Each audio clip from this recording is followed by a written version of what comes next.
प्राचीन काल में हिमालय की तलहटी में बसा था एक छोटा सा गांव जिसका नाम था शिवपुर। यह गांव अपनी शांति, हरियाली और वहां बहने वाली पवित्र नदी शिवगंगा के लिए जाना जाता था। गांव के मध्य में एक प्राचीन शिव मंदिर था जिसके शिखर पर चमकता हुआ त्रिशूल मानो स्वयं भोलेनाथ की उपस्थिति का प्रतीक था। इस गांव में रहती थी एक युवती जिसका नाम था अनन्या। उसकी कहानी आज भी शिवपुर के हर घर में सुनाई जाती है। एक ऐसी कहानी जो भक्ति, विश्वास और चमत्कार का अनुपम संगम है। यह कथा है सोमवार व्रत की, जो अनन्या के जीवन में आए तूफानों को शांत कर उसे सुख और समृद्धि की ओर ले गई। अनन्या का जन्म एक साधारण परिवार में हुआ था। उसके पिता रामदास एक छोटे से खेत में मेहनत करते थे और माँ सरला गांव की अन्य महिलाओं के साथ मिलकर बुनाई का काम करती थी। अनन्या उनकी इकलौती संतान थी और उसका बचपन हंसी खुशी में बीता। लेकिन जब वह मात्र 10 वर्ष की थी, एक भयंकर बाढ़ ने गांव को तबाह कर दिया। इस आपदा में अनन्या ने अपने माता पिता को खो दिया। गांव वालों ने उसका पालन पोषण किया, पर वह अब अनाथ थी। अनन्या को एक बूढ़ी विधवा मंगला ने अपने घर में आश्रय दिया। मंगला का कोई संतान नहीं थी और वह अनन्या को अपनी बेटी की तरह प्यार करती थी। लेकिन गरीबी और अभाव ने उनके जीवन को और कठिन बना दिया। अनन्या दिन में गांव वालों के घरों में छोटे मोटे काम करती और रात में मंगला के साथ बैठकर बुनाई करती। फिर भी उसके चेहरे पर हमेशा एक मुस्कान रहती थी। उसका मानना था कि भोलेनाथ उसकी हर पुकार सुनते हैं। एक दिन अनन्या मंदिर में पूजा करने गई। वहां पुजारी जी गांव वालों को सोमवार व्रत की महिमा बता रहे थे। उन्होंने कहा, जो सच्चे मन से सोमवार का व्रत करता है और शिवजी की पूजा करता है, भोलेनाथ उसकी हर मनोकामना पूरी करते हैं। यह व्रत भक्ति और विश्वास का प्रतीक है। अनन्या के मन में यह बात घर कर गई। उसने सोचा, मेरे पास धन नहीं, वैभव नहीं, पर भोलेनाथ में विश्वास तो है। मैं यह व्रत अवश्य करूंगी। उस रात उसने मंगला से अपनी इच्छा जाहिर की। मंगला ने उसका हौसला बढ़ाया और कहा, बेटी, भक्ति में शक्ति होती है। यदि तू सच्चे मन से व्रत करेगी तो शिवजी अवश्य तेरी पुकार सुनेंगे। अनन्या ने संकल्प लिया कि वह अगले सोमवार से व्रत शुरू करेगी। उसने यह भी प्रण किया कि वह कभी अपनी भक्ति में कमी नहीं आने देगी, चाहे कितनी भी कठिनाइयां आए। पहला सोमवार आया। अनन्या सुबह जल्दी उठी। उसने नदी में स्नान किया और साफ कपड़े पहनकर मंदिर की ओर चल पड़ी। घर में अनाज की कमी थी, पर उसने मन में कोई शिकायत नहीं आने दी। उसने नदी के किनारे से कुछ बिल्वपत्र तोड़े और एक छोटा सा मिट्टी का दीपक बनाया। मंदिर पहुंचकर उसने शिवलिंग पर जल और बिल्वपत्र अर्पित किए। उसकी आंखों में आंसू थे, पर होठों पर मुस्कान। उसने मन ही मन प्रार्थना की, हे भोलेनाथ, मेरे पास आपको देने के लिए कुछ नहीं है, बस मेरा यह विश्वास स्वीकार करें। दिन भर उसने जल और फल के साथ उपवास रखा। शाम को जब वह मंदिर में बैठकर शिव महिमा गा रही थी, उसे एक अजीब सी शांति का अनुभव हुआ। ऐसा लग रहा था मानो कोई अदृश्य शक्ति उसे आलिंगन कर रही हो। उस रात जब वह सोने लगी, उसे एक स्वप्न आया।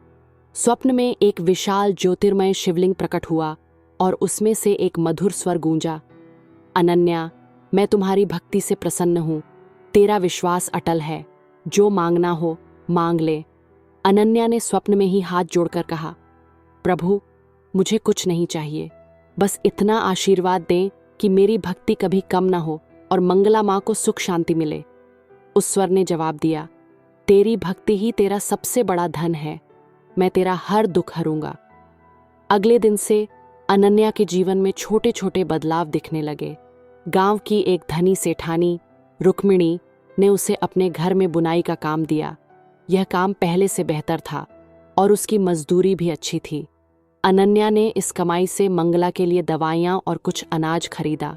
मंगला की तबीयत, जो कई महीनों से खराब थी, धीरे धीरे सुधरने लगी। गांव वाले अनन्या की मेहनत और उसकी भक्ति की चर्चा करने लगे। हर सोमवार अनन्या मंदिर में पूजा करती। वह अब थोड़ा दूध और फल भी शिवजी को अर्पित करने लगी थी। उसका हर व्रत और सख्त होता गया। वह दिन भर शिवजी का ध्यान करती और रात में मंगला के साथ बैठकर शिव चालीसा पढ़ती। गांव के बच्चे भी अब उसके पास आकर शिव की कहानियां सुनने लगे। अनन्या की सादगी और भक्ति ने सबके दिलों को छू लिया। कुछ महीनों बाद गांव में एक नई मुसीबत आई। शिवगंगा नदी, जो गांव की जीवन रेखा थी, सूखने लगी। खेतों में पानी की कमी हो गई और फसलें बर्बाद होने लगीं। गांव वाले चिंतित थे। कुछ लोगों ने कहा कि यह किसी श्राप का परिणाम है। पुजारी जी ने गांव वालों को एकत्र किया और कहा, हमें शिवजी की विशेष पूजा करनी होगी। यदि हम सब मिलकर सच्चे मन से प्रार्थना करें तो भोलेनाथ अवश्य कृपा करेंगे। अनन्या ने यह सुना और अपने मन में संकल्प लिया कि वह इस पूजा में अपनी पूरी श्रद्धा लगाएगी। उसने मंगला से कहा, माँ, मैं दिन रात शिवजी का ध्यान करूंगी। हमारी नदी को बचाना होगा। मंगला ने उसका माथा चूमा और कहा, बेटी, तेरा विश्वास ही इस गांव की सबसे बड़ी ताकत है। पूजा का दिन तय हुआ। गांव वाले मंदिर में एकत्र हुए। अनन्या ने पूरे गांव के लिए भोजन की व्यवस्था करने में मदद की। उसने अपनी सारी कमाई मंदिर की सजावट और पूजा सामग्री में लगा दी। जब पूजा शुरू हुई, अनन्या सबसे आगे खड़ी थी। उसने शिवलिंग पर जल, दूध और बिल्वपत्र अर्पित किए। उसकी प्रार्थना इतनी तीव्र थी कि मंदिर का वातावरण गूंज उठा। उसने कहा, हे भोलेनाथ, यह गांव आपका है। हमारी नदी को बचा लीजिए। हम सब आपकी शरण में हैं। पूजा के बाद जब गांव वाले घर लौट रहे थे, आकाश में काले बादल छा गए। कुछ ही घंटों में मूसलाधार बारिश शुरू हो गई। शिवगंगा नदी फिर से लबालब भर गई।